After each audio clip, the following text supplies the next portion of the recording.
The media couldn't afford to get on the wrong side of Kaleidoscope Entertainment, even though they didn't understand why Eric Roberts' company would be helping Emma. Even Lisa didn't understand why their plan had run so smoothly. She'd expected it to take at least a few days. "Emma, tell me, are you getting support from another company?" "No," Emma replied as she glanced at the man beside her. "There is someone who's been helping me behind the scenes, but I can't reveal who he is yet." "Okay, we'll talk about it later. Just the thought of Nathan's distraught face is enough to keep me going for now." Lisa assumed Emma was getting help from her family. Like everyone else, she had no idea that Emma had, in fact, suddenly become the wife of Eric Roberts, the king of entertainment. "Are you trying to use this opportunity to leave Global?" Eric asked once he and Emma had sat down to dinner at a classy hotel restaurant. "No, that would be letting them off too easy. I'm gonna tear them down," she said with relish. "Plus, I've decided to properly get back to modeling. I'm not as well known in the industry as I used to be, so Global may still be of some use." "You're thinking like this right now because you're angry. What if one day you don't hate Nathan anymore?" "I've made my decision, and I won't regret it, let alone turn back," Emma said firmly. When she was in love, she would love with all her heart. When she hated someone, she wanted to tear them apart with her bare hands. On top of everything else, Emma was angry that Nathan hadn't even called to check in on her.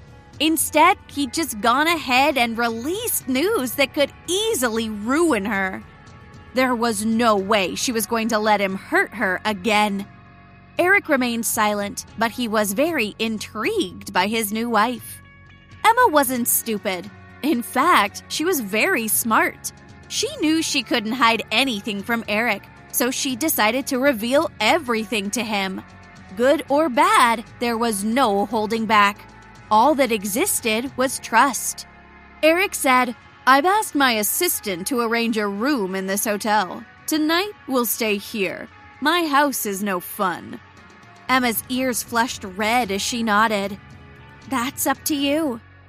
Meanwhile, Nathan was calling everyone he knew, trying to smooth things over with the media and his business partners. That, coupled with the news of Amber's pregnancy, was enough to drive any thought of Emma's well-being from his mind. After a romantic dinner, Eric took Emma's hand and led her to the hotel's penthouse. She was shocked to see that it wasn't just a regular penthouse. It was the wedding suite. Even under such hectic conditions, he'd somehow managed to have this arranged. She couldn't help but feel touched by his consideration. She was still nervous, though, and Eric could sense it. He took off his suit jacket as he turned to her and said, "I'll have a shower first, so you can have some time to make a decision. There's no pressure. If you're not sure, we can put off any official wedding night activities until another time, if and when you feel ready." She felt grateful for his thoughtfulness as she watched him head into the bathroom. But after all, they were already married. He was a good man, and there was no denying the attraction she felt for him. Finally making her decision, she pushed the door open and joined Eric in the bathroom. He looked at her in surprise as she stepped into the shower, fully dressed, and embraced him. "I have no regrets about marrying you." "Are you sure?" His deep voice was sexy enough to strike a chord in anyone's heart. "I'm absolutely certain." Hearing her response, Eric allowed himself to act on his feelings. With one hand, he grabbed her by the waist and pressed his lips against hers.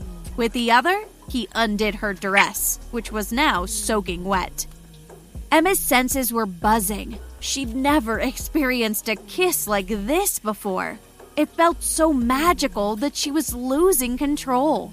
Standing under the shower, she looked up at her husband's face. Completely mesmerized, she examined his face. She noticed the diamond-shaped mole on his earlobe and his passionate eyes that looked like they could draw her into his soul. Unable to wait any longer, Eric pulled Emma out of the shower, wrapped her in a towel, and scooped her up in his arms to carry her out to the rose petal-covered bed. He put on protection and lay down on top of her. But just as he was about to enter her, he felt an obstruction. Emma cried out in pain. Eric pulled back quickly and wrapped her in the blanket. He'd assumed, since Emma was in the entertainment industry and in a relationship with Nathan, that this couldn't possibly be her first time. But the feeling just now made him quite sure that she had never engaged in sexual activity before. "What's wrong?" Emma noticed Eric had stopped and couldn't help but lift her head up to question him, her face blushing attractively. "Let's wait for another time." He felt bad for having misunderstood her. "If I'd continued, I would have hurt you." He put on his robe and returned to the bed, trying to control his desires. He didn't want her first time to be bad. "Why didn't you tell me you had no experience?"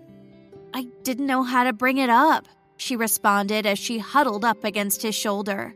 He rose, lifting her up and headed back to the bathroom. "Are you hurt?" Looking at the worried expression on his face, she couldn't help but let out a laugh. "You are nothing like the outside world portrays you." "What did you think I would be like?" He placed her gently into the bathtub and turned on some water. A dictator with complete control over the life and death of his entertainers. A person with no humanity. "Well, to other people, I am like that. But you're different. Since you're my wife and you're so trusting of me, I'll show you my true self. But Emma, I must warn you.